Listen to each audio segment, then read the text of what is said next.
आज दुपारी मुंबई उच्च न्यायालय खंडपीठ नागपूर यांची शॉर्टलिस्ट जाहीर झाली. त्यांनी जाहीर केली. तरी खूप लोकांचे फॉर्म हे सिलेक्ट झाले नसतील, काहींचे झाले, पण त्यांनी फॉर्म भरलेली पावती, पैसे भरल्याची पावती ही त्यांच्याकडे नसेल किंवा हरवली असेल किंवा डिलीट झाली असेल. तर ती कशी डाउनलोड करायची हे आज मी तुम्हाला सांगणार आहे. सगळ्यात पहिले क्रोम ब्राउझर ओपन करा.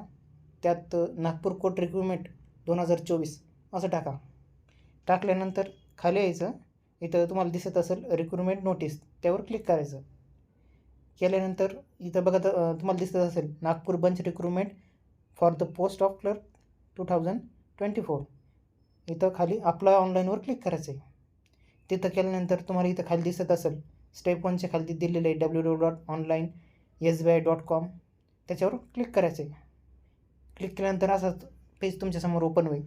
तर तुमच्या राईट साईडला वरती 3 रेषा दिसत असेल त्यावर तुम्ही क्लिक करायचं आहे. क्लिक केल्यानंतर तिथं ट्रान्झॅक्शन हिस्ट्री ह्यावर क्लिक करायचं आहे. त्यानंतर तुमच्यासमोर असं पेज ओपन होईल. त्यानंतर तुम्ही काय करायचं आहे, इथं खाली by SBI collect reference number starting with due याच्यावर क्लिक करायचं आहे.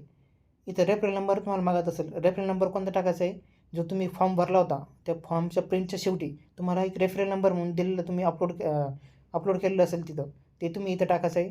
तुमचा मोबाईल नंबर टाकायचा आहे आणि कॅप्चा जसं तुम्हाला इथं भरायचं आहे आणि सबमिट करायचं आहे. तुम्हाला इथं दिसत असेल खाली नो डाटा अवेलेबल, तुम्ही ते भरल्यानंतर तुम्हाला इथं भेटून जाईल. त्यावर क्लिक करून तुम्ही ती पावती प्रिंट करू शकता.